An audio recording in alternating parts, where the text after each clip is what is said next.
There are only two phone companies that can ask more than 600 for their flagships with impunity and still sell millions of units. That is why a comparison between the new Apple iPhone 7 and Samsung's top-shelf Galaxy S7 is a pressing matter.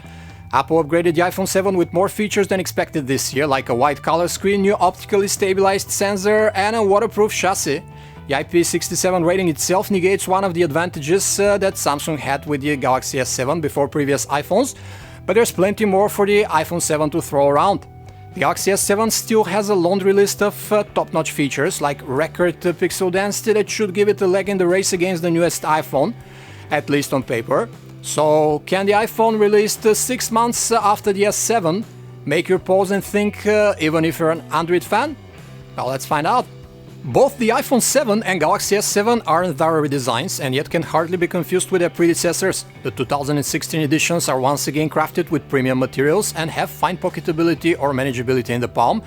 Still, the S7 is larger and feels a bit heavier, while its thicker chassis contributes to that notion when held concurrently with the iPhone. Apple ditched the physical home key for a pressure-sensitive one that has an adjustable haptic feedback when pressed, while Samsung kept its elliptical button clickable. The home key of the S7 is protruding, and the finish is easy to scuff and scratch with everyday wear, while the iPhone 7's key is much harder to damage. The haptic key on the iPhone 7 takes some getting used to, both if you're coming from Android and if you're upgrading from an older iPhone, but overall the uptake period is pretty short. An HD against Quad HD small panel sounds like an unfair fight when it comes to pixel density, but the resolution on the iPhone is pretty adequate for the screen diagonal, while the Quad HD screen is a bit of an overkill on a 5-incher and has a much higher power draw.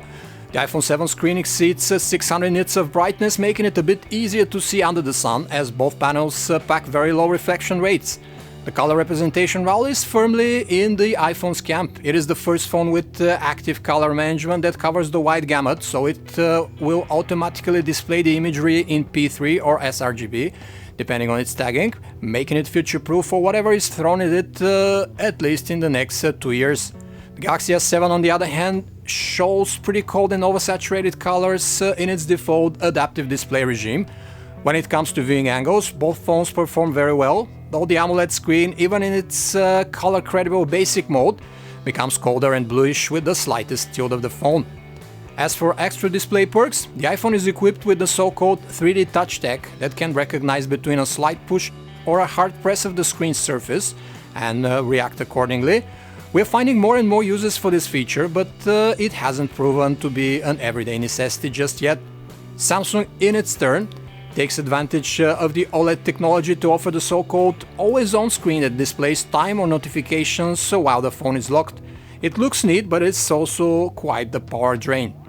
The iPhone 7 comes with the newest iOS 10 edition, while the Galaxy S7 is rocking Android Marshmallow, the version before the last Nougat update, plastered with the ubiquitous TouchWiz overlay on top.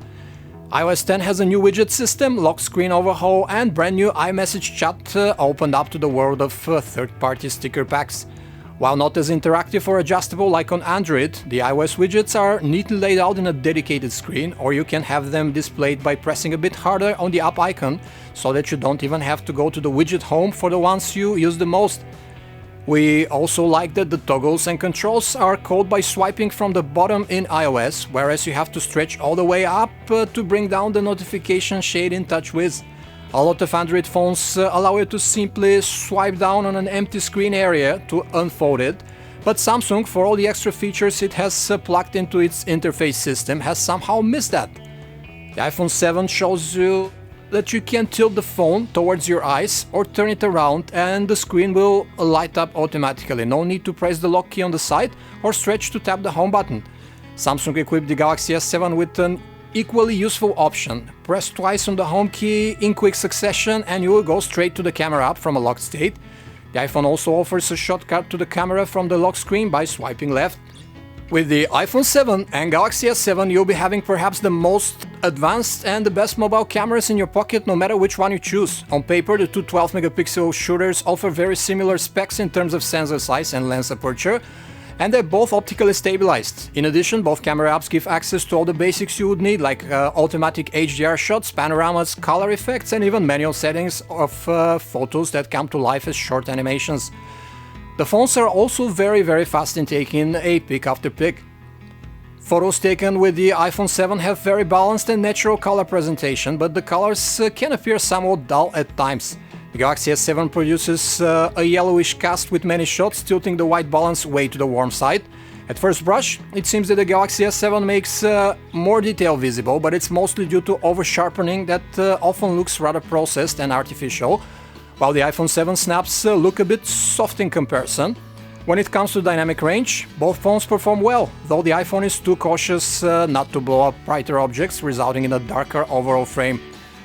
The Galaxy doesn't have such precautions and might overexpose the clouds, for instance, but products and objects you're actually trying to shoot are brighter in the shadows and hence appear more visible. The low light shots from these two are pretty great and probably the best you can come up with on a smartphone now. The S7 seems to have a slight advantage in visibility again, with a brighter exposure, but still overly warm white balance and yes, over-sharpening. The iPhone 7 produces the more natural low light shots with a darker frame and better white balance. Here we have to add that both phones perform admirably when it comes to managing digital noise, and even the more processed pics of the Galaxy don't have too many speckles and artifacts visible. Still, the over-sharpening takes its toll on the S7 and the pictures from it might be more refined, but they also soak in more digital noise than the softer, smoother iPhone 7 photos. The phones are both capable of 4K video recording with 30 frames, but Samsung's dual-pixel system remains unchallenged when it comes to instant refocusing back and forth. The S7 footage is brighter, warmer and sharper, with more pronounced rolling shutter artifacts when panning, while the iPhone 7 videos are darker with more subdued coloring and softer detail. If the Galaxy S7 was expecting an easy fight against the same old iPhone 7, it is in for a surprise. Apple managed to pull ahead in staples like battery life, color presentation, outdoor visibility and audio prowess. In fact, most departments that are near and dear to the average user. The white color display and camera alone are worth the jump, as these are future-proofing the iPhone 7 for at least the next 2 years.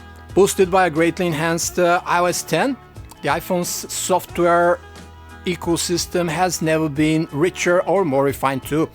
Of course, the relatively smaller screen for some in comparison with the S7 may be a deterrent, but with it comes great pocketability and manageability in the hand, so picking your expensive poison here would not be easy. Here we arrive at a crossroad. The Galaxy S7, being a spring chicken, now costs at least a Benjamin less than the iPhone 7, and that gap is bound to get larger with time.